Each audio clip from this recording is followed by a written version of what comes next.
they never formalized the plan. Honorable Speaker, in the year 2016, TALDA agreed to cede 182.3 acres of land, being 81.3 acres for Ngiri Market, 20 acres for Ngiri Police Station, 55 acres for Kiambere School Complex, 6 acres for Kiambere Health Facility, and 20 acres for the police station. The process of preparing a part development plan for the area and processing the title deed for issuance to the beneficiaries was commenced by the Ministry of Lands and Physical Planning, the National Land Commission, and the county government of Embu, but has never been finalized to date. Honorable Speaker, it is against this background that I request for statement from the chairperson of Departmental Committee on Land on the following. 1. A report on the status of transfer of land agreed to be ceded by TALDA in 2016 for settlement of Ngiri Market's quarters and establishment of public amenities, including finalization of part development plan, adjudication, and issuance of title deeds to beneficiaries. 2, a report on the total size of land to be ceded, specifically the allocation for settlement, schools, markets, health facilities, police station, and other public amenities. 3, plans, if any, to increase the acreage of land to accommodate the increased population as at 2024, and to allocate 10,000 acres, and to allocate 10,000 acres of agricultural land to the marginalized Bere community. Number 4, reasons for excessive delay by TALDA to cede the agreed land to Ngiri Market's quarters, the step being taken to expedite the process and the timeline for completion of the exercise, and 5, the reasons why TALDA continues to deny the people of Ngiri in Motito location the opportunity to undertake subsistence farming on the surrounding empty land, leaving them vulnerable to reliance of relief food, and the step being taken to facilitate the access to the land for farming. Mr. Speaker, it is unfortunate. You want to start debating your statement? Just one sentence. Mr. Speaker, it is unfortunate that the people living in Motito location around Ngiri area have been denied year in, year out, every season, just to plant dengo, basic, which they can use in their families, by one institution called TALDA. It should be abolished. I thank you, Honorable Speaker. Chair Lands. Yamoko. 3 weeks. 3 weeks. Mr. Speaker, yes. Thank you. And I also didn't commit the statement request by the Honorable Joseph Gitari, Chair Education. I saw Meli here. Chair Education.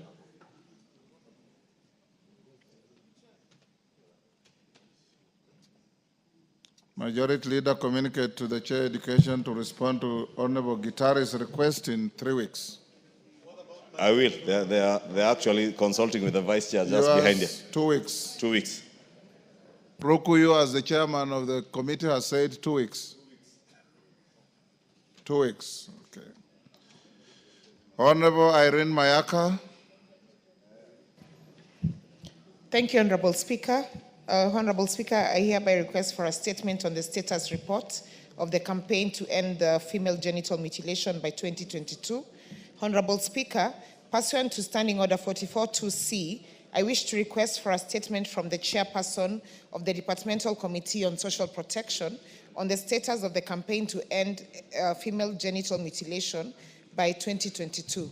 Honorable Speaker, in November of 2019, the Ministry of Public Service, Gender and Affirmative Action launched a national policy on abandonment of female genital mutilation following a firm commitment from the then President on the 4th of June 2019 to put an end to the female genital mutilation, in brackets FGM, by 2022.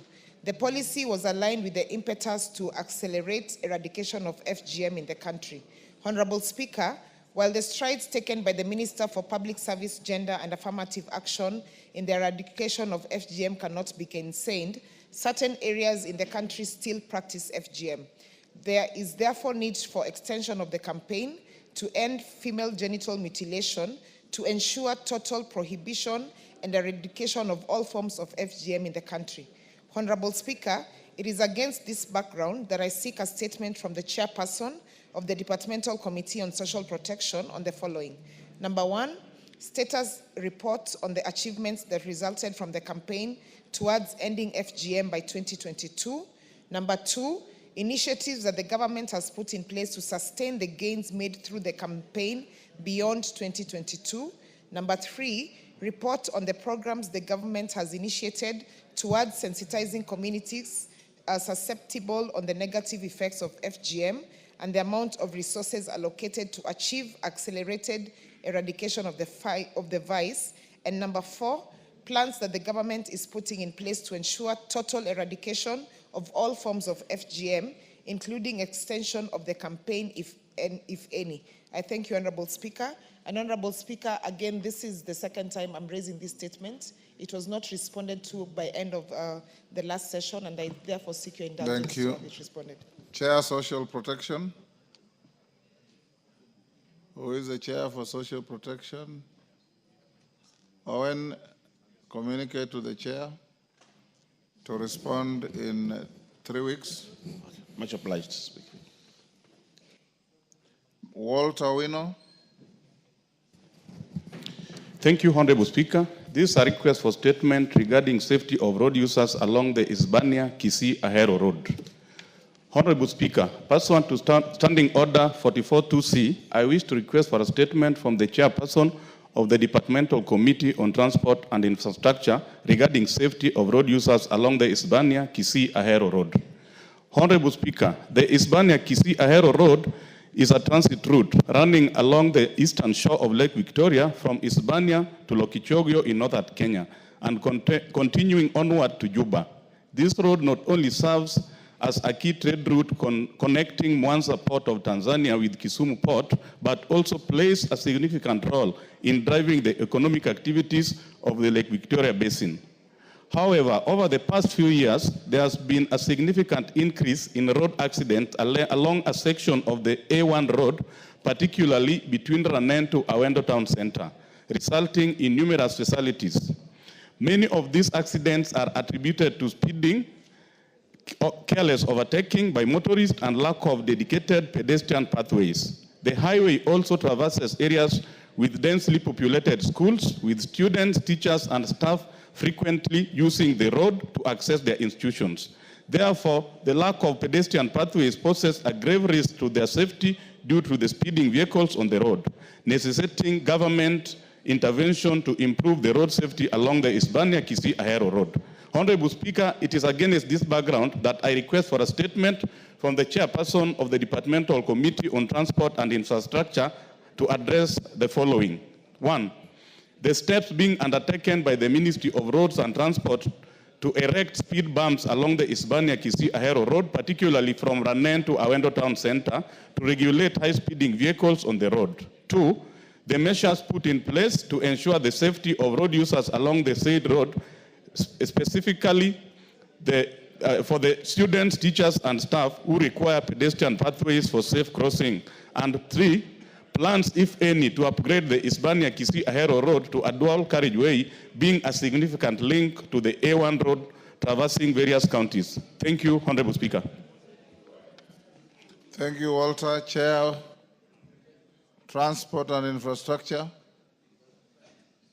Chair, Transport and Infrastructure. When can you bring a response? In 3 weeks, Honorable Speaker. 3 weeks. Martin, Walter, you'll get 3 weeks. Member for Kandui.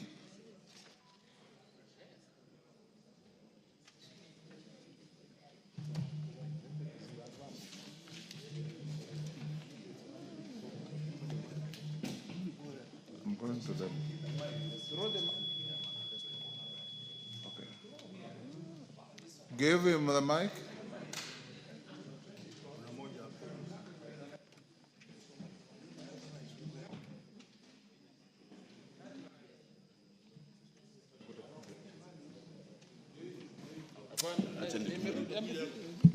Thank you, Honorable Speaker, for the indulgence. Honorable Speaker, pursuant to the provisions of Standing Order 44.2c, I wish to request for a statement from the chairperson of the Departmental Committee on Lands regarding the registration status of land parcels in Kandui constituency. Honorable Speaker, the land popularly known as Kiwanja Ndege, located in Kandui constituency within Bungoma town, comprises of multiple land parcels registered as LR number Bungoma Municipality stroke 345, 610, 611, 612, 852, 795, 798, and 799. The land was initially designated by the government as an airstrip to serve Bungoma town and the environs. However, these parcels of land are to be decommissioned following the strategic relocation of airstrip operations to Matulo airstrip in Webuye, Bungoma County. The relocation of these operations was driven by several considerations, including the need to expand the airstrip into an airport, which necessitated a larger area to accommodate growing operational demands. Consequently, the affected parcels of land are proposed to be degazetted with the intention of reverting them to public use for the benefit of the community. However, concerns have been raised regarding the decommissioning process of the parcels of land and the subsequent utilization by the county government of Bungoma. Honorable Speaker, it is against this background that I request for a statement from the chairperson of the Departmental Committee on Lands on the following. 1. Clarification on whether land parcels registered as LR number Bungoma Municipality stroke 345, 610, 611, 612, 852, 795, 798, and 79 have been decommissioned and the current status of their registration. 2, a report on the measures put in place to protect the land from encroachment and eviction of any person illegally occupying the land. And 3, a report on the public participation processes undertaken by the government during the decommissioning of the land, including any consultations held regarding future plans for the land parcels. Thank you, Honorable Speaker. Thank you, Chair Lands. Although Makali, that airstrip is a property of the Ministry of Transport. I don't know whether Lands is the correct respondent. I direct that the statement request be directed to the Chair of Transport and Infrastructure. GK? Noted, Honorable Speaker. When do you bring a response? 3 weeks. 3 weeks? Yes. Okay. Theodis in Zambia. Theodeus in Zambia. MP for Kilome. Thank you, Honorable Speaker, for this precious opportunity. Honorable Speaker, I rise to request for statement regarding abolition of application and replacement fees for national identity cards. Honorable Speaker, pursuant to the provisions of Standing Order 44.2c, I wish to request for a statement from the chairperson of the Departmental Committee on Administration and Internal Security regarding abolishment of application and replacement fees for national identity cards. Honorable Speaker, on 14th November 2023, the then Cabinet Secretary for Interior and National Administration filed Gazette Notice number 15496, announced revised charges and fees for various services, including the acquisition of identity cards. Honorable Speaker, the notice introduced 300 shillings application fee for first-time applicants and 1,000 shillings for replacement of identity cards lost.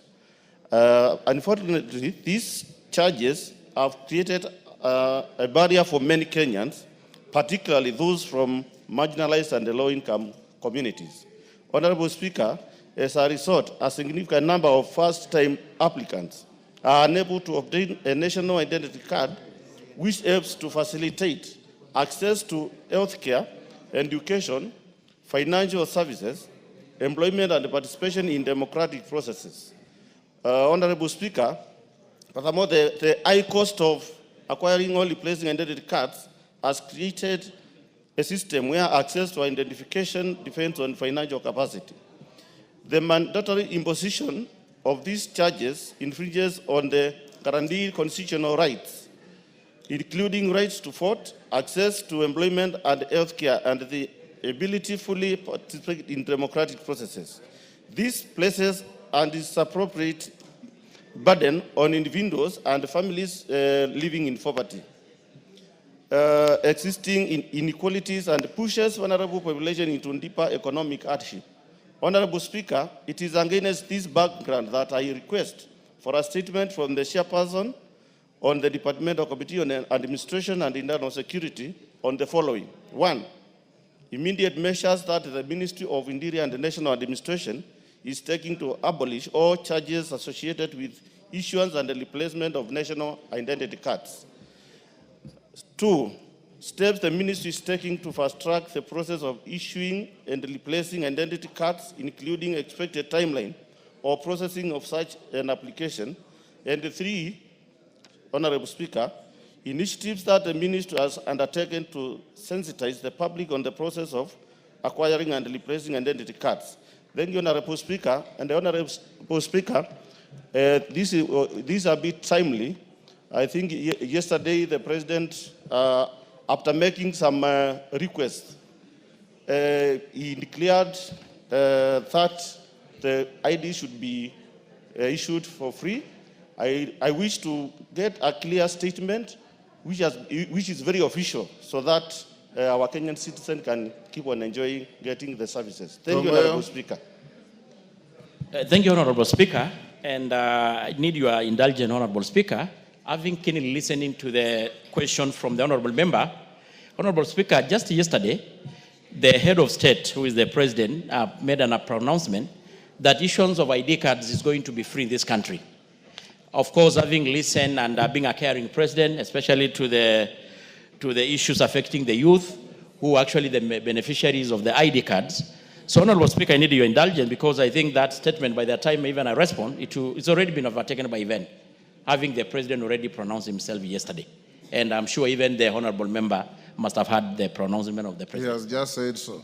Yes. There is a similar request from member for Huisero and 1 or 2 others.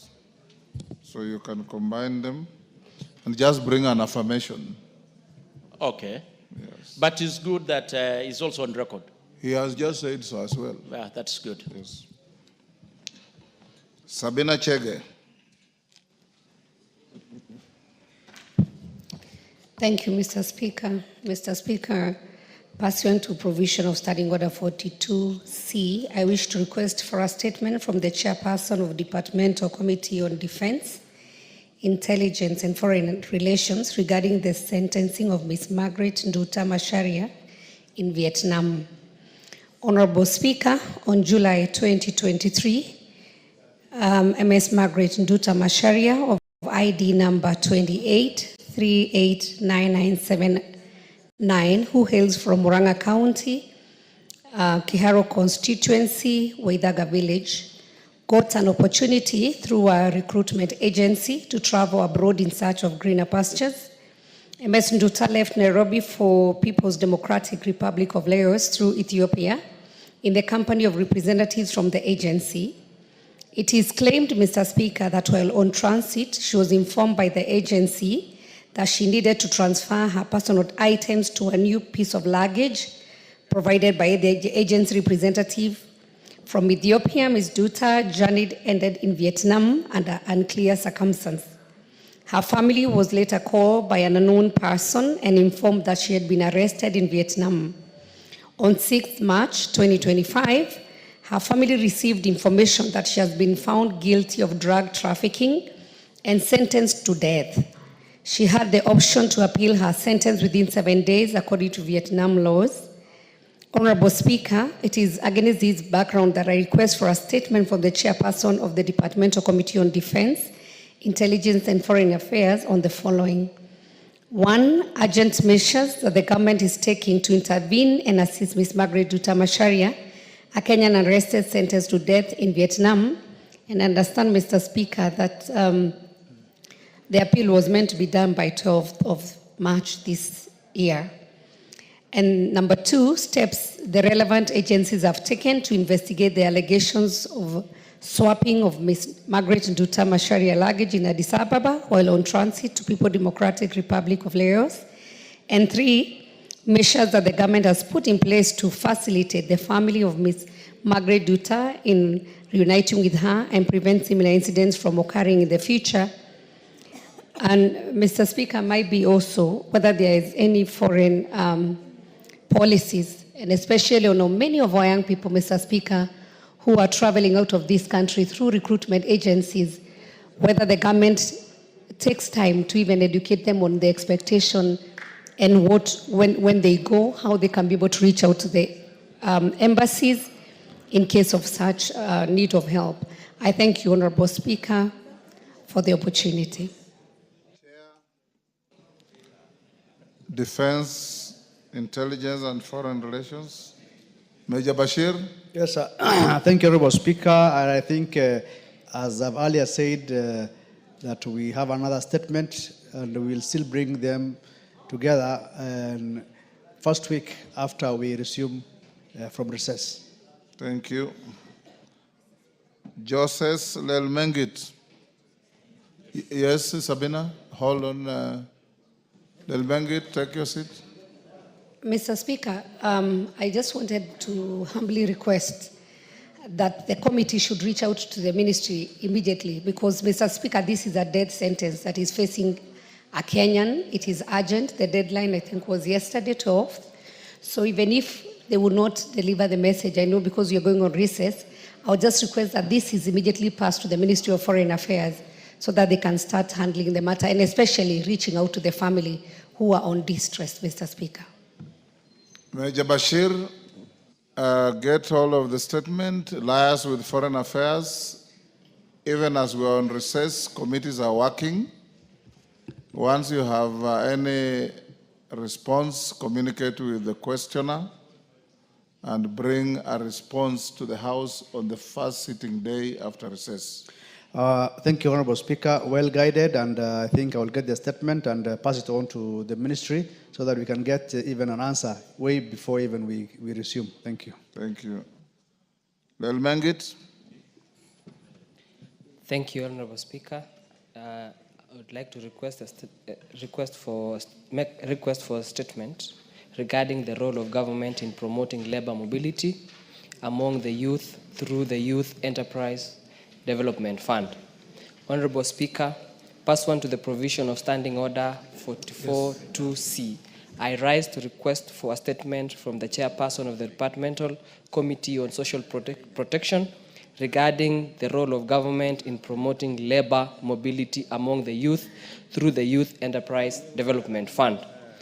Honorable Speaker, the Youth Enterprise Development Fund, operating under the Ministry of Youth Affairs, Creative Economy and Arts, was established to advance the government's commitment to job creation, innovation, and sustainable development among Kenya's growing youth population, targeting individuals aged 18 to 35 years, who constitute approximately 25 million people. The fund provides financial assistance, capacity building programs, and market linkages to empower young entrepreneurs in establishing and expanding their businesses. The fund seeks to enhance unemployment opportunities and drive economic empowerment by offering affordable loans, entrepreneurial support, thereby contributing to national growth and poverty reduction. However, despite various government interventions, youth unemployment in Kenya continues to rise, posing a major socio-economic challenge. While the fund plays a crucial role in mitigating unemployment by supporting young entrepreneurs, the available resources remain insufficient to meet the high demand, limiting its overall effectiveness in addressing this crisis. Addressing these funding gaps and expanding access to financial support is essential for maximizing the fund's impact and fostering sustainable economic opportunities for the youth. Honorable Speaker, it is against this background that I rise to seek a statement from the chairperson of the Departmental Committee on Social Protection on the following. Number one, a detailed report on the total budgetary allocation for the Youth Enterprise Development Fund since its inception. Number two, the current status of labor mobility among the youth and the actual number of beneficiaries who have actually accessed support through the fund. Number three, a report on the sensitization programs, if any, undertaken or planned to be undertaken to enlighten the youth on the general population on the significance of the fund. And lastly, the key challenges that have hindered the effective implementation of the program since it was launched and steps taken to address the challenges. I thank you, Honorable Speaker. Thank you. Thank you. Chair, Committee on Labor. Majority Leader informed the Chair to bring a response in 3 weeks. Much obliged, Honorable Speaker. Thank you. Honorable members, allow me to acknowledge in the public gallery Harry Junior Secondary School from Dagoretti South, Nairobi, Our Lady of Nazareth Comprehensive School, Embakasi South, Nairobi. On my behalf and on behalf of the House, we welcome the students and their teachers to the House of Parliament. Yes, Omulher. Thank you, Honorable Speaker, for your consideration. Honorable Speaker, you directed last week that a response be brought for a statement I gave to the Departmental Committee on Regional Development. A statement you gave or you requested? I requested for a statement, yes, but response was supposed to be brought today. You directed that it be brought this week. Which committee? Hasn't been scheduled for. Please, I need your indulgence on this. It's on the drought situation, and we're in the month of Ramadan. Yes. And you are directed that Chair Regional it be treated Development. urgently. Who is the Chair Regional Development? Lo Chakapong, ako kwa nyumba? He's not here. Owen Bayer, do you know where your chairman is? You know, Honorable Speaker, although one of the days we are appointed to sit, but it's also an unusual day to actually. It's unusual for everybody. Yes. So That's why we are all here. To expect a statement today, okay, but I'll inform. It is what? It is? Okay, Honorable Speaker, being a Friday, on a day when we did expect that a statement would be read today, and I think the chairpersons also elections were being done last week. It's that important. is one of the committees that were not affected. Yeah. Chakapong was not subjected to any election. Where is he? Allow me, Chapong is not here, Honorable Speaker, and allow me to inform him that he brings the statement. I know because of Ramadan and all that be late, but I will ask her to indulge us to allow us to bring the statement when we open. As you do so, yes, once House Business Committee decides, yes, and the plenary of this House agrees, yes, that there's a sitting of the House, even if it were Sunday, it is like any other sitting day. Okay. So there is no excuse that is an unusual sitting day. It's unusual for everybody. Okay. I'm guided, Honorable Speaker. And tell your chairpersons of committees, like you have said yourselves before, they must be the first to be in this house on each and every sitting day. Guided, Honorable So Speaker. advise Lochakapong to bring a response on the first day upon resumption from the short recess, but in the event he has a response in between because committees continue working, Yes. direct it to the honorable member who requested for the statement. Okay. Honorable Women Rep for Mandera. Thank you, Honorable Speaker. Yes, member for Kapchai, what is the problem? Mr. Speaker, I will kindly take the undertaking as well because I'm a member of that committee. Yes. And I'll report to him immediately I get out and call him, Mr. Speaker. Thank you, Mr. Speaker. Excellent. Do The so. committee ended. Honorable Abdul Haro, member for Mandera South. Abdul, hold your horses before you request for your statement. In the Speaker's gallery, I acknowledge the presence of Ngamba Mixed Secondary School from Mwala in Machakos County. On my behalf and behalf of the House, we welcome the students and their teachers to the House of Parliament. Go on, Honorable Haro. Thank you, Honorable Speaker. This is a request for a statement regarding the recognition of the madrasa education system within the Kenya National Qualifications Framework. Honorable Speaker, pursuant to the provisions of Standing Order 44-2C, I rise to request for a statement from the chairperson of the Departmental Committee on Education regarding the recognition and inclusion of the madrasa education system within the Kenya National Qualifications Framework, KNQF, and its consideration in university admission criteria. Honorable Speaker, thousands of students in Kenya undergo a 12-year madrasa education system. However, upon completion, they are unable to transition to higher education in Kenya due to the lack of a policy framework linking their education to university admission requirements. As a result, many are forced to seek further education in countries such as Sudan, Egypt, Malaysia, Pakistan, Somalia, and Saudi Arabia, an option that is expensive and inaccessible to many. Consequently, a significant number of students never realize their dreams of higher education, while some who study abroad do not return to contribute to Kenya's development.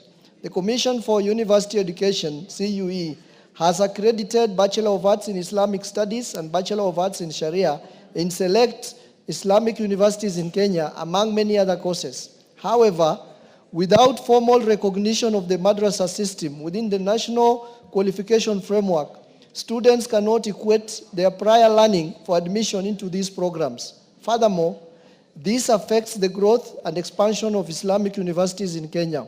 Honorable Speaker, Section 95(2)E of the Basic Education Act, Cap 211, provides for the operationalization of the madrasa system within the basic education framework to improve access and retention in regions with high numbers of out-of-school children. With the increasing demand for Sharia-compliant products and services in the region, Kenya has an opportunity to become a hub for capacity development in Islamic studies and Sharia. However, policy gaps hinder expansion in the education sector, limiting Kenya's ability to train professionals for this growing market. Honorable Speaker, it is against this background that I request for a statement from the chairperson of the Departmental Committee on Education on the following. A. Plans by the Ministry of Education to develop and implement a framework for integrating the madrasa system into the National Qualification Framework and university admission criteria as part of the ongoing implementation of the Presidential Working Party for Education Reforms recommendations. And B. Progress made in ensuring the comprehensive integration of the madrasa education system into Kenya's formal education system. I thank you, Honorable Speaker. Thank you, Honorable Haro. Chair Education. Vice Chair Education. Obara. Can you bring a response Yes, thank you, Mr. Speaker. We will give soon after we return from the recess. 3 weeks. 3 weeks? Yes. Thank you. Chair liaison committee, Deputy Speaker.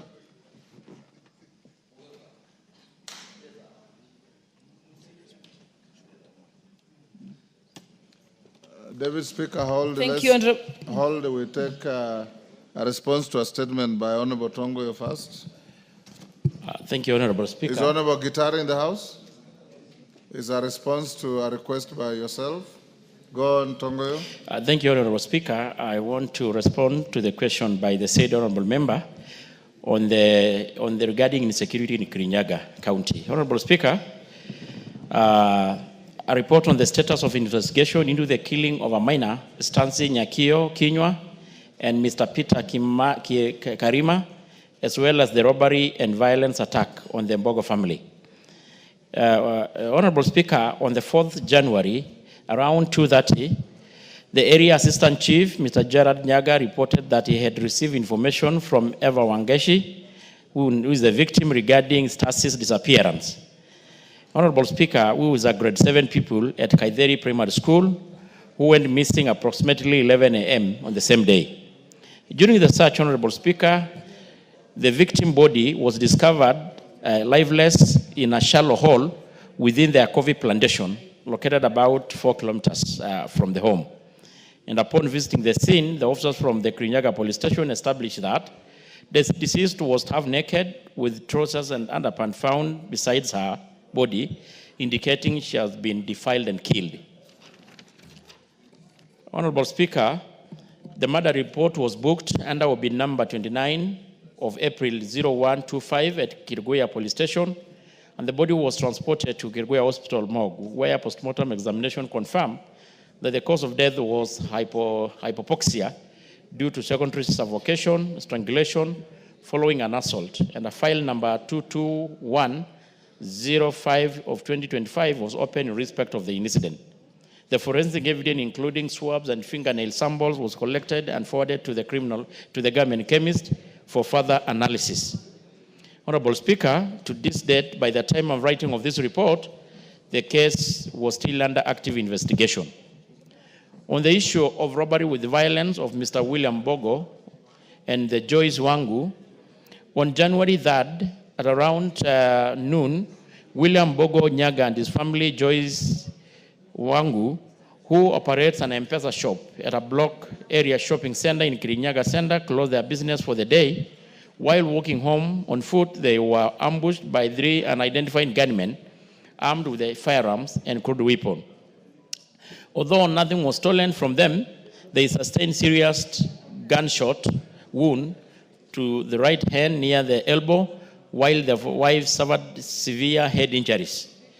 The victims were rushed to ACK Mount Kenya Hospital, where they were admitted and in fair condition. And upon visiting the crime, the officers from the said police station recovered 1 spent cartridge and 2 live rounds of ammunition. And the incident was also booked in Karaini police station via OB number 100301 of 25, and investigation commenced immediately under the case file number 221-3025. And the spent cartridge recovered from the scene was forwarded to the ballistic examiner at the DCI headquarters for analysis. The finding confirmed that the firearm used in this incident was also linked to a previous shooting in the Ruiru sub-county, which also had a reported case number 31-1002 of 24 at Gatonga police station. Honorable Speaker, the case by the time also of writing was under pending active investigation, with unfortunately no arrest made so far.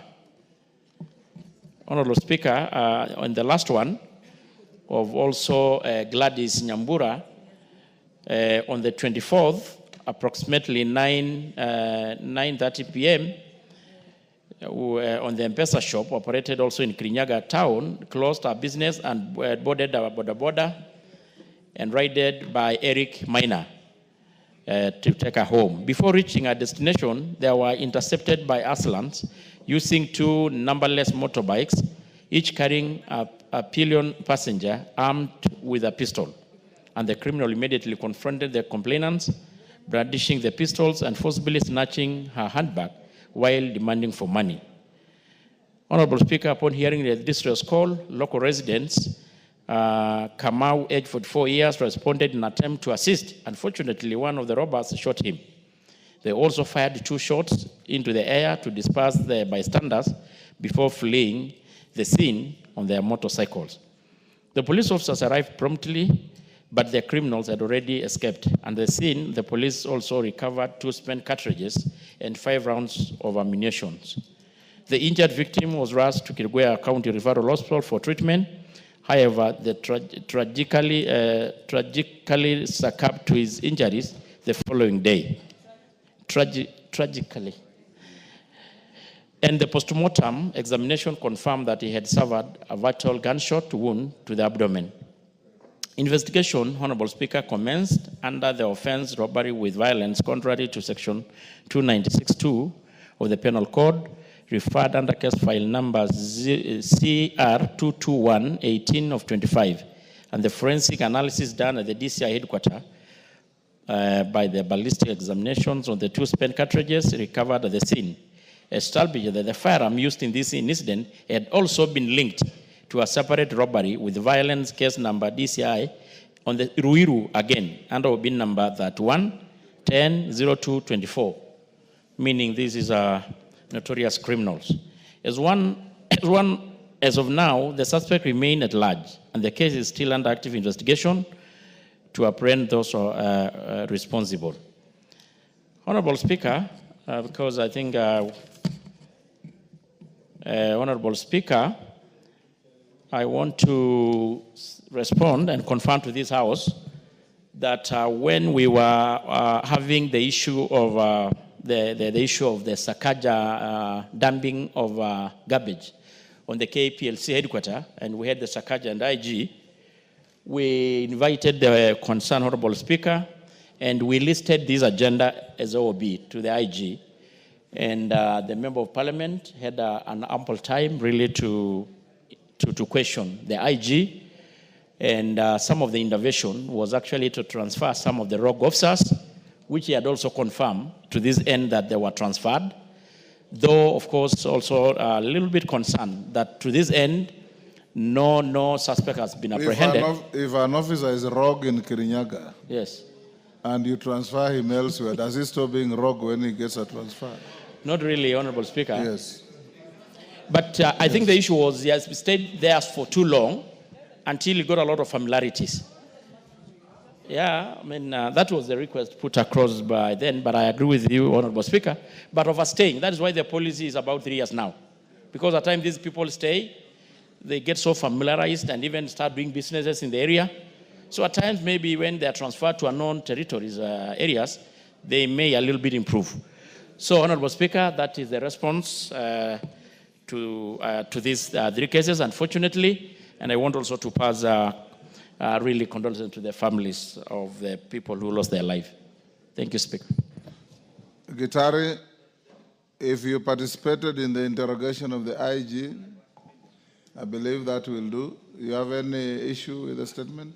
Yes, Mr. Speaker, I have a number of issues. Go ahead. Number one, first of all, let me thank the chair for taking up this matter. There was something that was outside the statement about a rogue police who was attacking people around Karaine police post, and he intervened with the IG and was transferred the same day. Mr. Speaker, I'm also concerned the way you say a rogue police in Kirinyaga, even if he goes to Kapenguria, might be still low.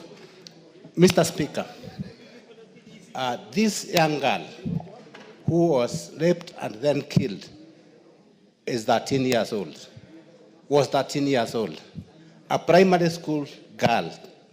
Mr. Speaker, the people of that area called Kivingo and the family have a suspect of the person who did this. Mr. Speaker, when we were young, if you refuse to do something, you used to be scared by your parents that I'll call so-and-so. Now the students of, the pupils of Kaidari Primary School are living in fear because the suspect is still at large, they think that he might strike again. What are they doing 2 months after that, when we have a suspect who is known by the people from the surrounding? Mr. Speaker, the other issue of killing of Peter Karemi, the police officers have been given CCTV camera clips of the incident. So these people are still low, and it is over 2 months. For how long will they take to arrest because they have the CCTV camera? Mr. Speaker, something concerning, in the answer of the statement, the IG agrees that there are low gangsters around Kirinyaga and admits that they are going around with some guns. I'm just asking myself, how long or how many people do they want to be killed so that they can be serious? Mr. Speaker, if they are unable to arrest these people, they can tell us to go and arrest them and we take them to the police station. Because this answer is not satisfactory. Because even the performance of Kaideri Primary School will be affected because the pupils are living in fear, Mr. Speaker. Yes, Mogaka. I want to thank you, Mr. Speaker, for the opportunity to also have a bite on the very good response from the chair of security. And I think I want to commend the IG for being hands-on whenever called upon to respond. Indeed, even in my constituency, as this adage goes, familiarity breeds contempt. Whenever police officers and any public officer serves for too long in a place, they become part of the local systems which defeat the efficient operation of government agencies. Like Mr. Speaker, I am worried in my constituency today. There is a funeral supposed to take place on a disputed land and at Rangenyo, and a court has issued a stop order to that burial. But curiously, the people who have allegedly grabbed the land have now police protection to continue with an illegal funeral on an illegal land.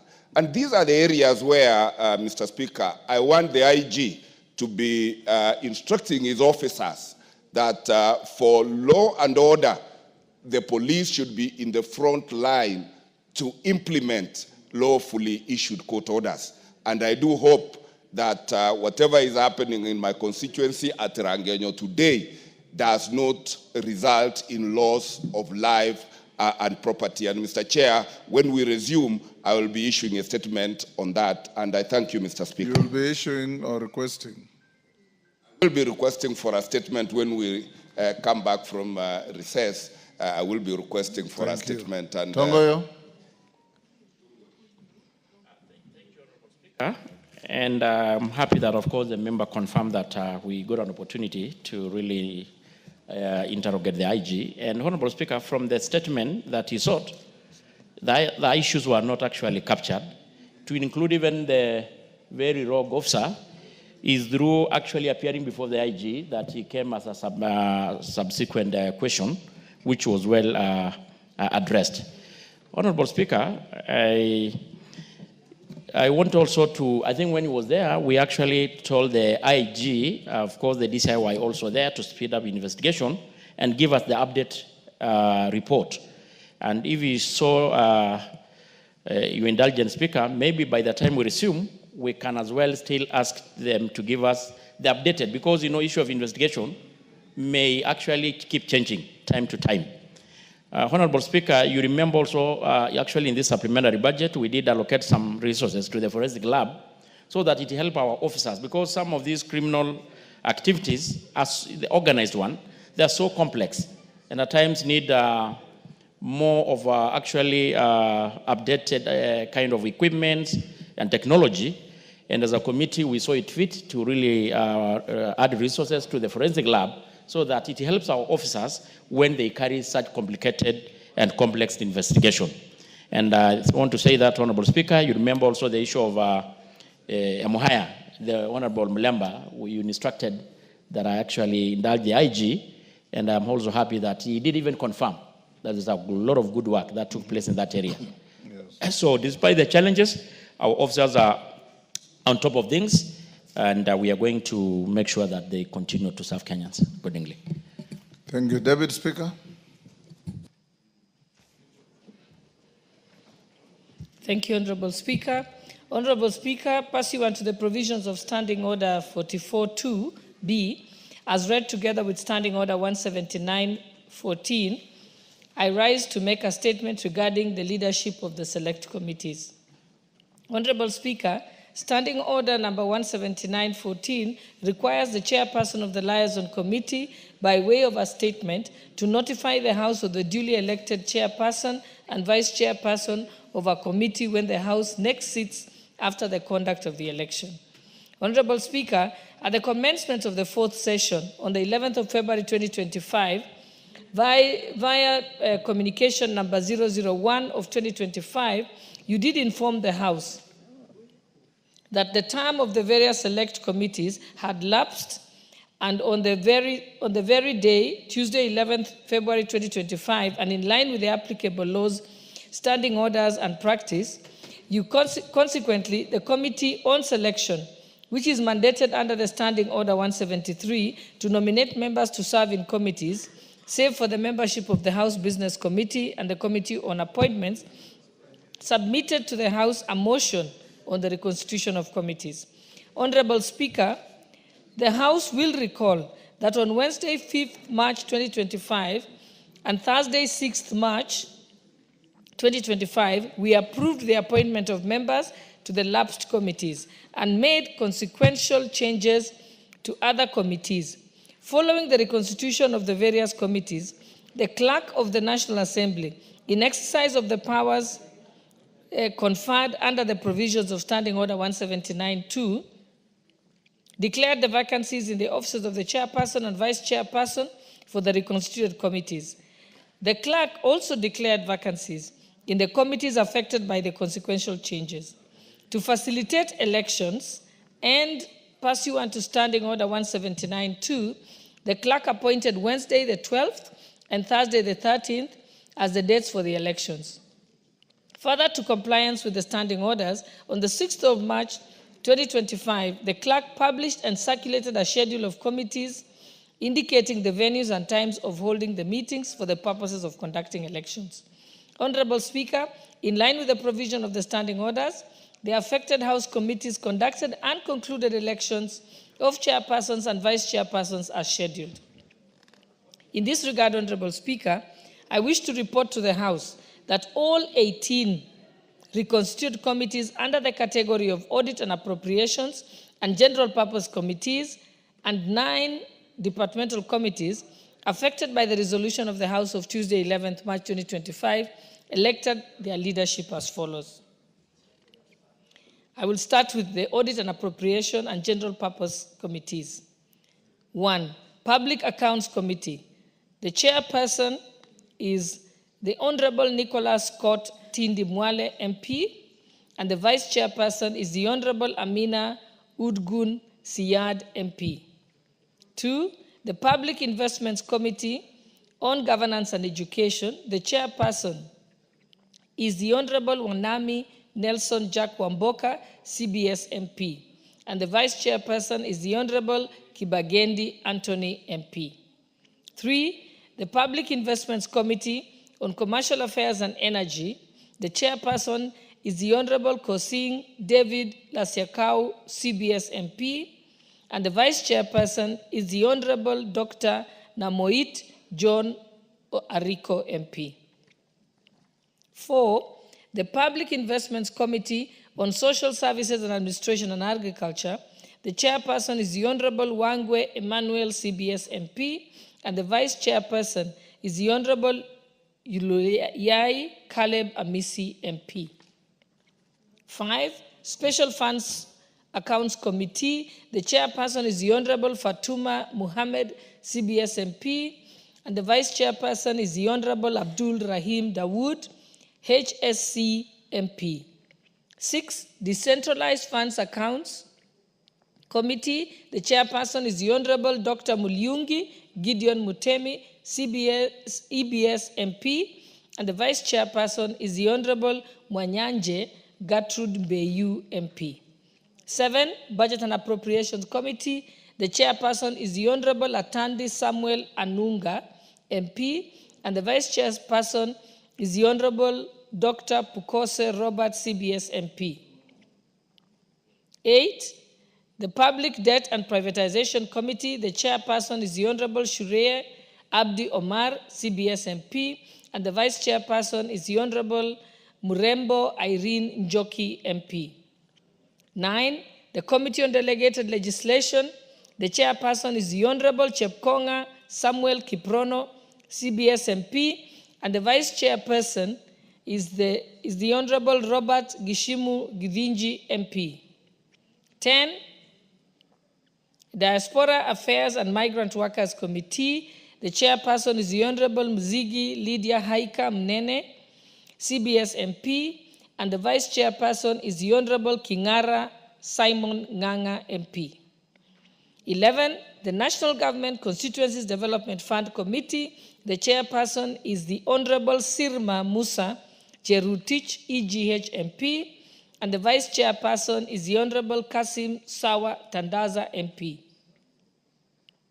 12. The Committee on Implementation. The chairperson is the Honorable Wanjala Raphael Sauti Bita, CBS MP, and the vice chairperson is the Honorable Mumo Rose Museo, CBS MP.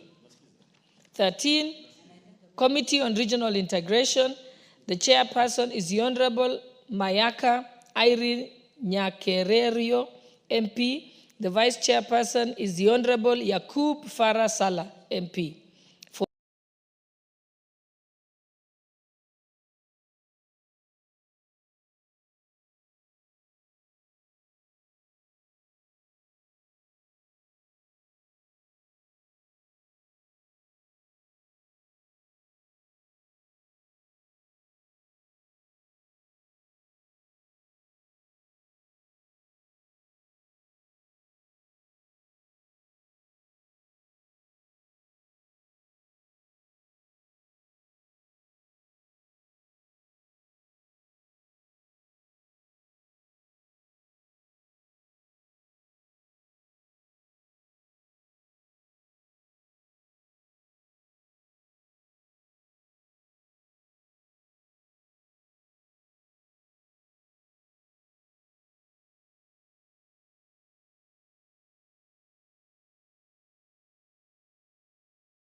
14. Committee on the National Cohesion and Equal Opportunity. The chairperson is the Honorable Yusuf Adan Haji, CBS MP, and the vice chairperson is the Honorable Were Charles Ongondo MP. 15. Constitutional Implementation Oversight Committee.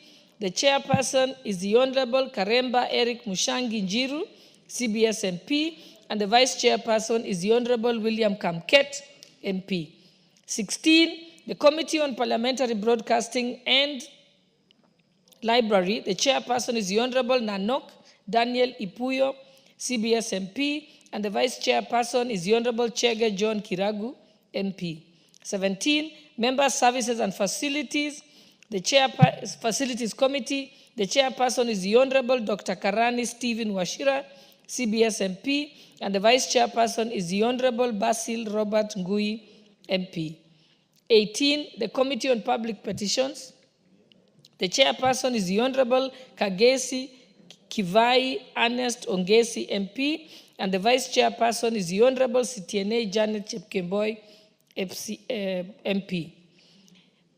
Next, I go to departmental committees, and I start with the 19, the Departmental Committee on Education. The vice chairperson is the Honorable Obara Eve Akinyi, MP.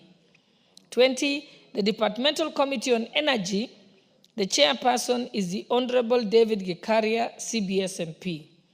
21, the Departmental Committee on Environment and Forestry and Mining. The chairperson is the Honorable Musau Vincent Musyoka, CBS MP. 22, the Departmental Committee on Health. The chairperson is the Honorable Dr. Nyikal James Wambura, MP. 23, Departmental Committee on Labor. The chairperson is the Honorable Kitty Richard Ken Choinga, MP. 24, the Departmental Committee on Lands. The vice chairperson is the Honorable Jewo Fatuma Abdi, MP. 25, the Departmental Committee on Regional Development. The vice chairperson is the Honorable Obor Paul, MP. 26, the Departmental Committee on Tourism and Wildlife.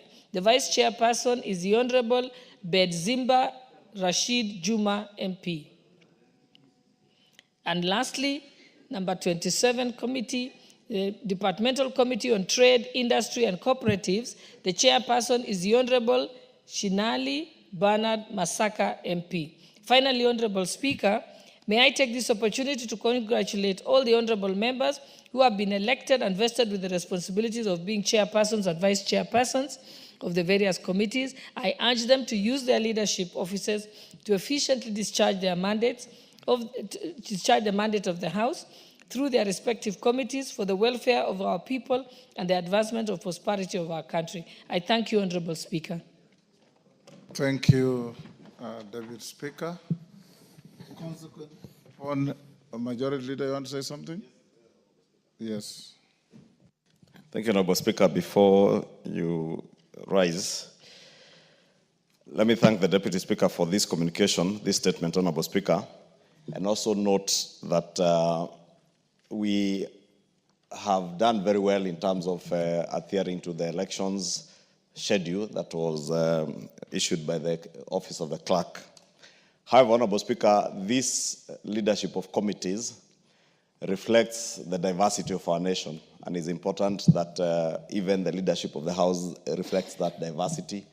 And the leadership, both on the minority side and the majority side, we had endeavored to guide the committees so that the chairs and vice chairs that they elect also reflect that diversity, both regional, ethnic diversity of our country.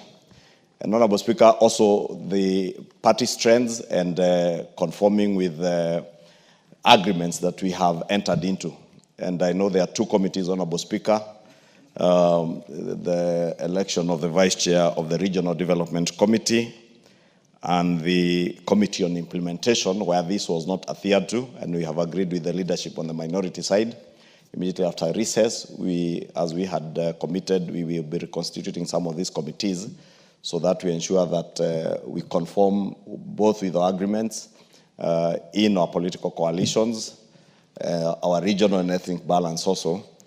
And two, Honorable Speaker, is to speak to the new chairs and those who have had the opportunity to continue serving this House as chairs.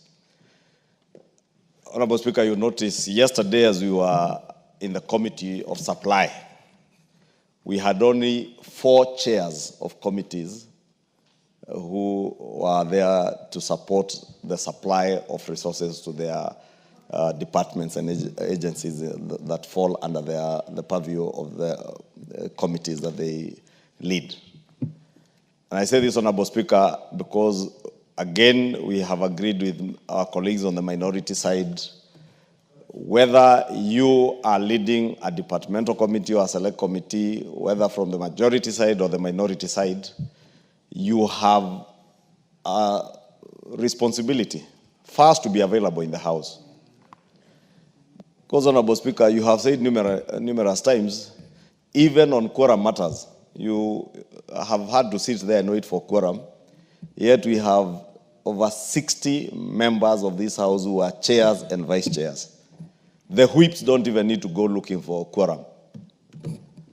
And, Honorable Speaker, I know the other efforts that you have put in as a Parliamentary Service Commission, even in engagement with the Salaries and Remuneration Commission, to ensure that members are properly facilitated to be available in the House. And I want to plead with all these chairs, Honorable Speaker, to be available in the House, not just during the budget-making process, but also on ordinary sitting days. We have statements. Very often, Honorable Speaker, you have to ask the Leader of Majority to commit to when a statement will be answered to. And now it's become customary to say 2 weeks. And I get very embarrassed, Honorable Speaker, because at times, even when I leave the chamber, you can't even trace those chairs in the House. And it's imperative that the chairs, at least at the rise of the House at 2:30 or at 9:30 in the morning, they should and they must be in the House.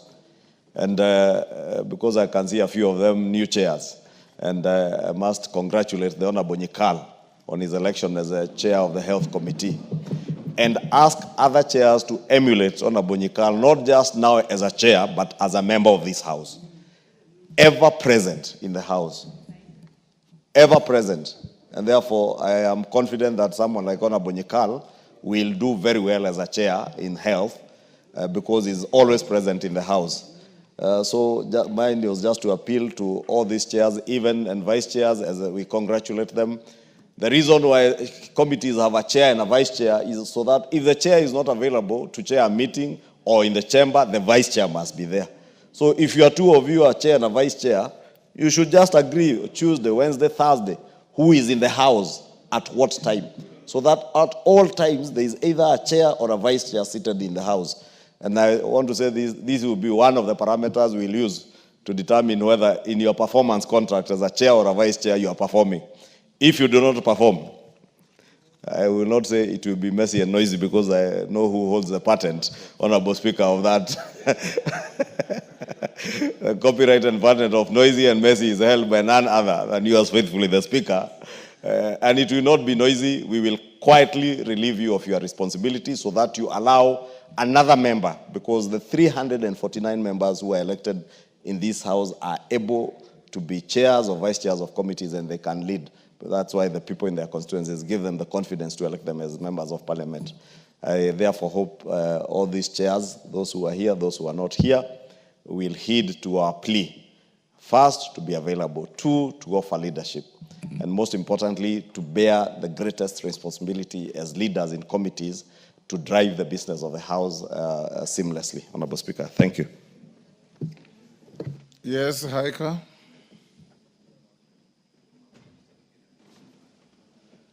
Give to Haika the mic.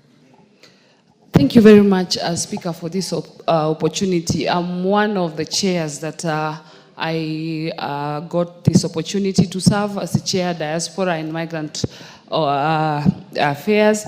And Speaker, I want to take this opportunity to appreciate the members for giving me that opportunity and for giving many other chairs and vice chairs opportunity to serve. With your guidance, Speaker, we want to assure the nation and also members that we are going to serve them well. We shall be guided by the Constitution and our standing orders here in the chamber, in the House.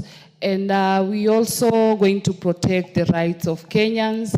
And I also want to thank the President for uniting the country and giving us opportunity to serve in broad-based government, where even in the chambers, all members have been given an opportunity to serve. We pray that we shall serve Kenyans well. Thank you, Speaker. Thank you, honorable members. I have a short communication in pursuance to what the Deputy Speaker has communicated in a statement. Honorable members, this is a form of guidance on the newly elected chairpersons and vice chairpersons of committees. And I fully reiterate what the majority leader has said. Please take that responsibility seriously and serve the nation. Honorable members, this guide relates to the statement that has just been issued by the chairperson of the Liaison Committee, who is also the Deputy Speaker of this House, notifying the House of the duly elected chairpersons and vice chairpersons of committees following the recent reconstitution thereto. At the onset, honorable members, I wish to congratulate the newly elected leaders. As I do that, I take this opportunity to remind the new committee's leadership of the additional responsibility that has been bestowed on them. The success of the respective committees, and by extension the House, will largely depend on their approach to the call of duty. Moreover, honorable members, I call upon the new chairpersons and vice chairpersons to rise to the occasion and seek to steer the committees to effectively and efficiently undertake their mandate. In doing so, I encourage them to embrace collegiality, integrity, equity, and fairness in the carrying out of the affairs of the committees. Additionally, the new leadership is reminded of the great duty of oversight that is bestowed to the House by the Constitution and delegated to the committees that you now chair. The success of the fulfillment of this role will depend to a large extent on the efficiency of these committees. Only then will the welfare of society and the just government of the people be guaranteed. Having said that, honorable members, the clerk is hereby directed to immediately make arrangements to facilitate the new committee leadership in line with the Constitution, statute, and the applicable Parliamentary Service Commission resolutions. This will include provision of suitable office space for the chairpersons as well as other administrative support as necessary. Evidently, honorable members, there are going to be adjustments in the occupants of offices within the precincts. In this regard, members who had been provided with office spaces on account of their leadership positions in committees and who have since ceased to be chairpersons or chairpersons, vice chairpersons of such committees are required to relinquish the said offices not later than Wednesday, 19th March 2025, as we seek to settle the new leadership. Nobody will be left unsettled, but if you are not a chair or a vice chair, you'll get an office consistent with and commensurate with your status as an ordinary member of the House. Finally, honorable members, on behalf of the leadership of the House, and indeed on my own behalf, I take this opportunity to assure the new committee leadership of our joint support as they embark on undertaking the mandate and in their committees. As leadership, we hope that the chairpersons and vice chairpersons will take a keen interest in the processing of House business and be present in the House to prosecute matters under their docket. Honorable members, I also want to point out, I've always talked to the majority leader. There are just a few committees, not more than 3, 4, to whom the departments of government, the oversight, consistently come calling to the Speaker's chamber to protest the manner in which the committees handle those government officials when they appear before them. I want to encourage you. Serve without fear or favor and serve with integrity. Avoid the temptation to have an illegal title within the committee of a member called a welfare member, so that you do not scare and cause issues that are not in keeping with the integrity that this House must have. So, Majority Leader, as you lead the team with your counterpart across the floor, don't just ensure presence in the House, also ensure that integrity is upheld. And when you get those complaints, don't sweep them under the carpet. We have mechanisms in the House of dealing with errant behavior. including the ultimate appearance before the Privileges Committee, where such things happen. As your Speaker, I stand here to protect all of you. But as your Speaker, I'll not protect bad behavior. I will protect all of us who conduct ourselves in accordance with the standing orders, in accordance with the law, in accordance with the Constitution, and above all, in line with the expectations of the people of this country that we serve. Thank you. Yes, Daktari. Thank you, Mr. Speaker. I'm also one of the people, one of the members who's had the opportunity to be elected as a chair. And may I take this opportunity to appreciate the leadership of the parties that has created the new political arrangement. The president of this country, President Ruto, His Excellency President Ruto, and the leader of our party, Honorable Raila Amolo Odinga, because it is this new arrangement that actually resulted in the reorganization of the committees that has led to some of us being elected.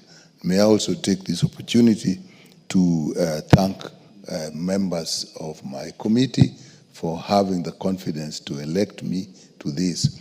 And Mr. Speaker, I've noted since we were elected that this new arrangement and the changes has created a huge expectation in the country that things are going to change for the better and going to work better. And at least that's something that, at least on my part, I'm aware of, because it is a challenge that we have to rise to. Because this is actually an opportunity not to serve political interests, but actually give service to our people. Thank you, Mr. Speaker.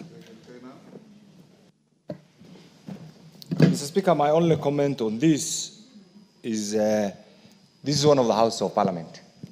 And of late, the picture outside there is the National Assembly is not working as expected. That has created a bit of lacuna, to the extent that the other house takes on everything and anything that comes across them, because the National Assembly Committee members are not doing the same. And that creates a crisis for the leadership, for the Speaker, a crisis for implementation, even a crisis for the executive. So now that the issue of committee chairs and the vice chairs and whatever, and how one man has merited is behind us, my only prayer, Mr. Speaker, under your leadership is this. Luckily for you and me and many others who have been part of the making of the current constitution, and we understand what we meant to have as the mandate of the National Assembly and the Senate. I really want to plead with the leadership, in particular the leader of majority. And right now, because we have this convoluted system of broad-based government, both the majority leader and the minority leader, so that once committee chairs, and I think with proper guidance from the clerk's office, what I have gathered, and having chaired many different committees, there is fear by the chairs. The fear, and I don't know where the fear is coming from. An issue that is 100% within the mandate of the National Assembly Committee goes to the other house. And you know the role of the other house. The members of the executive are now put in a very awkward position because there is no avenue for implementation of the same. But equally, because they are members of parliament and they are politicians, once they find a great area, they will have to just run with that particular, that's exactly what is happening right now. So I want to believe with the majority leader. Can we allow the chairs and the vice chairs, and I know you have allowed it, and you have also been this, to exercise a bit of, and they should be encouraged. There is nothing to fear. As long as you follow the due process of law. Ultimately, the report that will be generated will come to the Speaker. The Speaker has to go through it. You know how, if it's unconstitutional, I'm sure you will decline to sign. So because of that, you see, outside there, I have always thought of having this August House as a very, in particular the National Assembly, as a very important house. I really want to believe with you. Now you have the fifth role.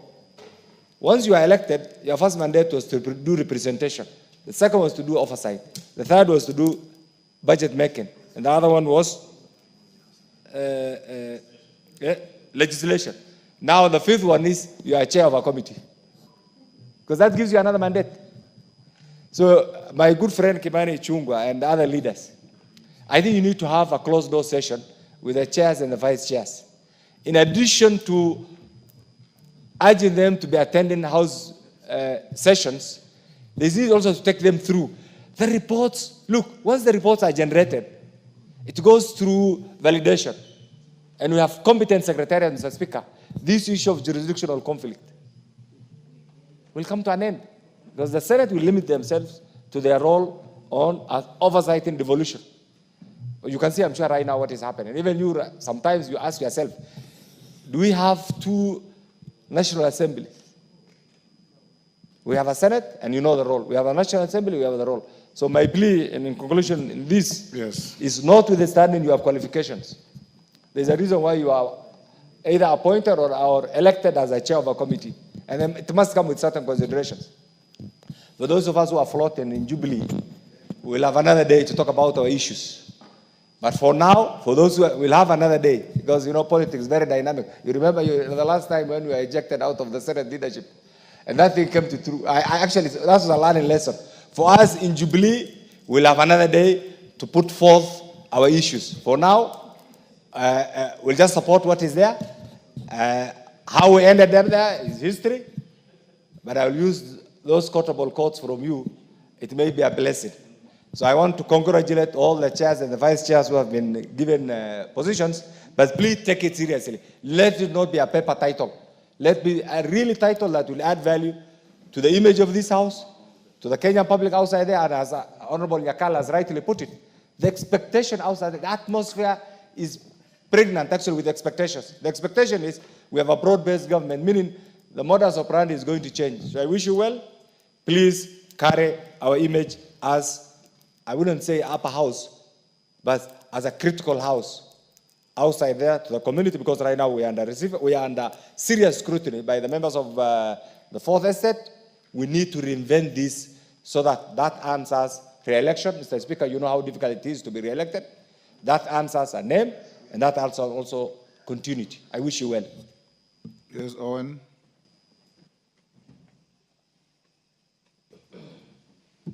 There you are. Oh, this is, okay, thank you. Honorable Speaker, I want to say thank you very much, and also to congratulate the chairs that have been elected to these positions. And also, Honorable Speaker, to appreciate one thing, one fact that is very fundamental, that for the first time, the composition of the chairs and the committees have actually reflected the National Assembly in terms of the nation. That at least every community, every region has been given an opportunity to serve in a position of a chair or a vice chair. I have for many years, Honorable Speaker, looked to that opportunity where every community, every person, every region, every county has an opportunity to serve as a chair in this august house. And Honorable Speaker, I want to say this, I am glad that it is happening during our time, that you are the Speaker. I am here serving as a Deputy Majority Leader. And during our time, at least there's that transformation.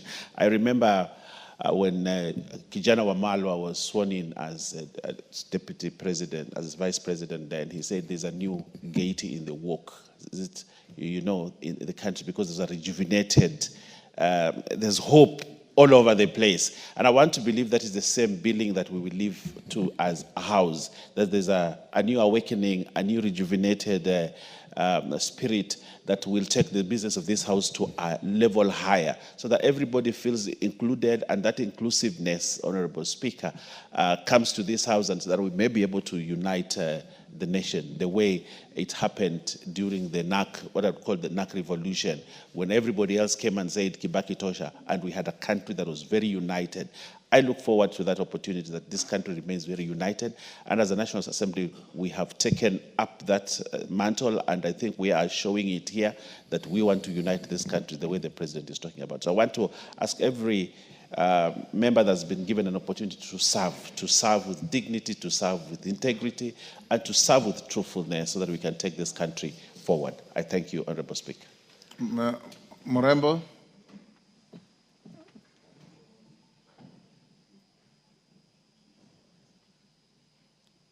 Give Honorable Murembo. It's where you are running from. Thank you, Speaker.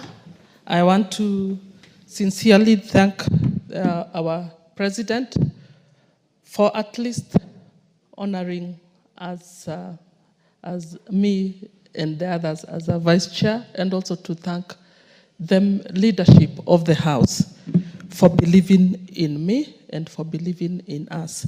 I want to note the composition of women in the new leadership, and I want to say thank you for the leadership, also for believing in women and to deliver, and for us also as new members. I want to request that as we continue, in case there will be any realignments, we try and also consider the women. Personally, and I want to commit to serve diligently to deliver the mandate bestowed on us in the Public Debt and Privatization Committee. And I want to say, we are going to be there for all the members. The members in public committee, public debt, I want to say thank you, and mine mine personally, including also the chair, I believe we shall always be there in the House, and we shall diligently be there for the leadership. Asanteni sana.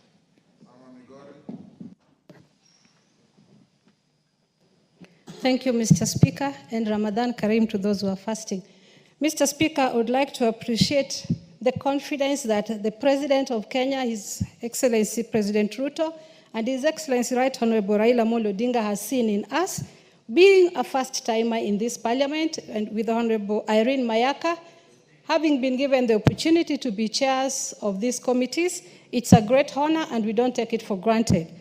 I appreciate the fact that we have 4 women chairs and 4 women vice chairs, but we are not going well as the Constitution says, because the men are more than the women. And so I believe, I know it's realignment time, as you do it politically, also do it with the gender role. Mr. Speaker, I saw Honorable Ichungwa congratulate Dr. Nyikal, and I was looking at him in the eye and I was reminding him, I am here, I am a girl, I went in unopposed, I'm always in this parliament. Please instruct him to come up and say congratulations. Thank you, Mr. Speaker. On his behalf, I congratulate you. Yes, and you have been re-elected or reaffirmed. So that creates an even greater degree of confidence that you enjoy. Yes, same as Haika. Yes, Naomi?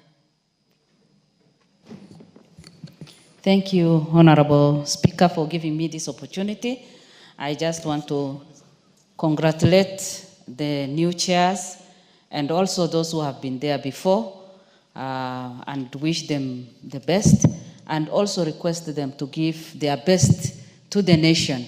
Honorable Speaker, everything depends, the performance, the success of this House depends on the leadership. And the chairs are the leaders of every committee, and that means the performance of every committee highly depends on the chairs. And mine is just to say, we need your support, we need your commitment as also leadership in the House. Many of you have been so committed. Others are here from morning to evening. And I just want to say thank you for those people who have always been in the House supporting and debating on different bills, as I also wish the new members the best, and also request that let us be in the House as we are expected from the time that we get in to the time that we are supposed to end. Thank you, Honorable Speaker, and I'm happy that many women have been given the opportunity to be chairs. Only 4, but that is also good. We need to appreciate our president and the Chematia, leadership. that is her opinion. That is my opinion. Yes. If you want to refute, you can stand and do that. As I finish, Honorable Speaker, I want to congratulate our president who has opened, his hands and accommodated, and just to make sure that the country unites and moves together is something that is giving us a lot of hope. I am now confident that Kenya is one and a united nation. Congratulations to our president, and continue doing that. Remember, more ladies, more women in other appointments. Thank you, Honorable Speaker. Evo Bara. Thank you, Mr. Speaker. May I also add my voice and thank my committee for electing me the vice chair of the committee. It was indeed an honor to be entrusted with the responsibility, Mr. Speaker, and I commit to put my best foot forward. Most importantly, Mr. Speaker, may I extend my deepest appreciation to our two leaders, His Excellency President William Ruto, and our party leader, His Excellency Raila Amolo Odinga, for embracing the spirit of inclusivity. What we have here is the face of Kenya. Women, political parties, and that is what we call inclusion. Thank you very much. May God bless Kenya. Chematia. Thank you, Mr. Speaker, and I also want to congratulate those who have been appointed to serve as chairs and vice chairs. But I have a lot of concern, Mr. Speaker, on the disparity on the gender in Parliament. Honestly, Mr. Speaker, if you look at the departmental committees, out of almost 20, you only have one led by Honorable Alice Nganga. And you probably have, in the select committees, you probably have around 2 or 3. Out of 60, you just had the leader of majority saying the number of chairs and vice chairs in the House are almost 60. It is not fair. Honestly, it's not fair. We probably, in the future, or we can even reconstitute this coming, when we come back, that at least we should have at least 20 women, both chairs and vice chairs. This House will have no problem in quorum. The reason why we have problems in quorum is because most of the chairs are men and the vice chairs are also men. They are always busy doing a lot of deals out there. We are here always on time, and we give quorum most of the time. If you give us opportunity today, we will serve this parliament more, and you will never have issues on... There is a point of order from Elisha. Thank you, Mr. Speaker. Yes. Inferring from the statement of the Honorable Chematia, it would appear that the members who have been elected as chair and vice chair persons were appointed, not elected. I think ask more women to go for these elective positions and make sure they muscle the membership of those committees so that they're elected. They're not appointed. Thank you. Chematia, are you through? I am not. I also want to infer back and tell him, if you listen to all of them, they are always they are referring to the appointive authority. That means there's always a way that they are guided when their elections are done in the committees. I want to ask members that in the future we are all members of parliament. We can do these jobs more better than some of the men. Chematia, are you the only stranger in Jerusalem? Mutunga. Thank you, Honorable Speaker. Honorable Speaker, I would like to start where Chematia has left. Honorable Speaker, I've listened to the members very carefully, and they are thanking the two principals for creating that opportunity, not necessarily for the specific positions that people have been given. Honorable Speaker, we are living in a very difficult time that requires very difficult decisions to be made. And I would like to thank the Honorable Dr. William Ruto and Honorable Raila Odinga for realizing that Kenya really needs to be united. When times are difficult, people need to move together. If there's anything we need at this particular point in time is a working government and a very difficult economic, situations. So, Honorable Speaker, I hope and believe that going forward, that we shall be a house that will be remembered for coming up with the best of laws, extremely objective laws. At some point in time, we imagine that some of us feel like they are supporting government. They are not really doing the work they're supposed to do. And I believe that, Honorable Speaker, from now moving forward, in view of the distribution of the leadership of the House, everybody will be objective. I have in mind the finance bill, and I don't want to revisit that particular bill. I don't think as a House we were actually objective in our debate. We lost that bill, not because it was really bad, it is because we decided not to be objective as a House. Honorable Speaker, moving forward, and now that we are together as a House, let us support this government to deliver, because we are in government, all of us. And I hope that whatever laws we make in this House going forward will be laws to benefit the Kenyans. Kenyans are watching, and Kenyans need to have confidence in this House. Thank you, Honorable Speaker. Jared. I thank you very much, Honorable Speaker. Let me join my colleagues also to congratulate those who have been elected as chairs and their respective vice chairs. And we hope and pray that you will deliver on the promises we make both as a House and the executive wing of the government, Honorable Speaker. Honorable Speaker was asking Dr. Nyikal, who has been elected chair of health, whether it was wrong to devolve health. Because from the look of things, the governors who have been given the mandate to deliver on health matters, most of them do not understand their roles, Honorable Speaker. Then the ministry was to be, at the national level, have the policy making that will then guide the implementation. So we have a disconnect with the implementers who are governors on the ground, therefore making the ministry look so bad when exactly the problem comes from the ground, Honorable Speaker. We also made reference to KEMSA, which was a brilliant idea, because again, government must have bodies that help regulate the private sector out there. Without KEMSA, medicine such as Panadol would be 1,000 shillings. But you have a government body that helps regulate prices and comes up with regulations that guide that front, Honorable Speaker. KEMSA was actually brought in to self-fund. The government was only to give seed money, which was actually given. Today, as we speak, Honorable Speaker, 3 billion shillings is owed to KEMSA by the governors from various counties, Honorable Speaker. Yet, they keep on taking drugs. KEMSA cannot come up with breaks to apply on provision of those medicines to them until they pay. So we are in a quandary, Honorable Speaker, and that is why the health sector is looking so bad. How I wish maybe in the nearest future that we can reclaim health to come back to the ministry at the national level so that it is controlled from here, Honorable Speaker. Otherwise, we will always be blaming the Minister of Health, we will always be blaming the national government, yet we know exactly where the problem lies, and I thank you, Honorable Speaker. Kimilu.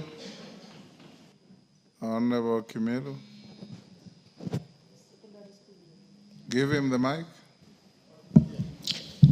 Thank you, Mr. Speaker, for giving me the opportunity to contribute on this important, Mr. Speaker. One, I want to congratulate all the newly elected chairs and vice chairs for the opportunity they have got. Mr. Speaker, mine is just an advice. I want to advise all the chairs and vice chairs. This is the high time they have to serve the country, not their party leaders. And if they go in direction of serving their party leaders, they'll fail. And let them know that before there were other chairs and other vice chairs. Yes, Kimilu, there is a point of order from Women Rep Migori. What is out of order? Thank you, Mr. Speaker. Mr. Speaker, the Honorable Member has just mentioned and seems to be claiming to be advising the chair that we don't serve our party leader. I would like to let him know that the party leader does not appear in any of these committees, does not give any direction, does not look into any books. So please withdraw that statement. Party leaders are for politics, not for party, committee issues. Kimilu.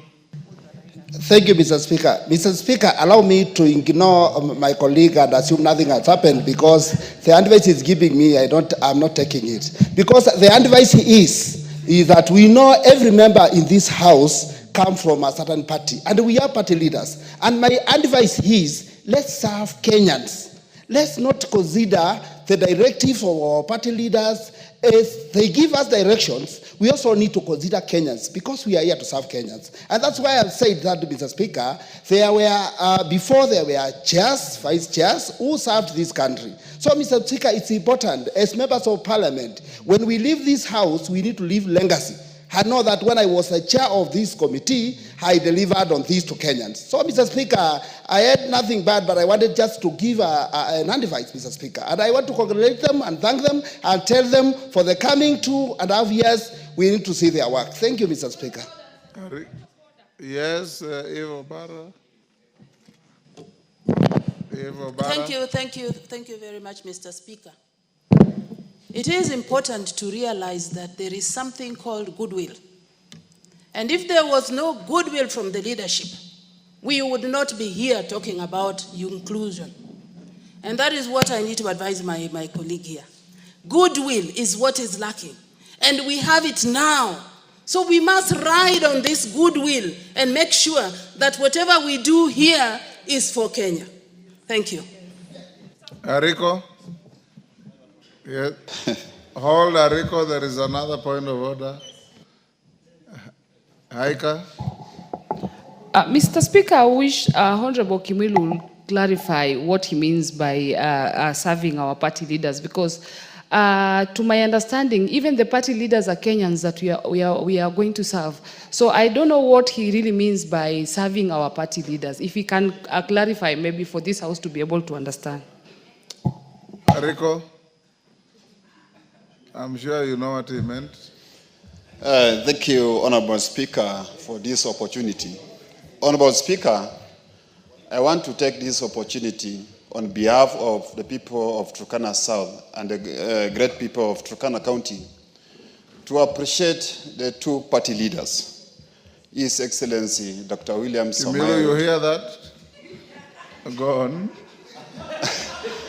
His Excellency Dr. William Samoei Ruto and His Right Honorable Engineer Raila Amolo Odinga for having goodwill to give two positions to the people of Turkana. That is Honorable Epuyo and Honorable Dr. Ariko as chair and vice chair respectively in their respective committees. Honorable Chair, I want also again to thank His Excellency Dr. William Samoei Ruto for considering all Kenyans as shareholders in his government. The broad-based government or relationship that we've seen in this country will bring peace. I thought you impeached somebody for saying Kenya is a country of shareholders. Yeah, Kenyans. All of us are shareholders, Honorable Speaker. All of us are shareholders. So I don't want to say one region is a shareholder, but all of us, by virtue of making contributions to this nation in one way or another, we are all shareholders. So that's why I want to say thank you, thanks to the President of the Republic of Kenya. Honorable Speaker, I've been elected as Vice Chair of Public Investment Committee on Commercial Affairs and Energy. I know I've been informed this committee has a backlog that need to be cleared. With my experience, with my professional and academic experience in finance,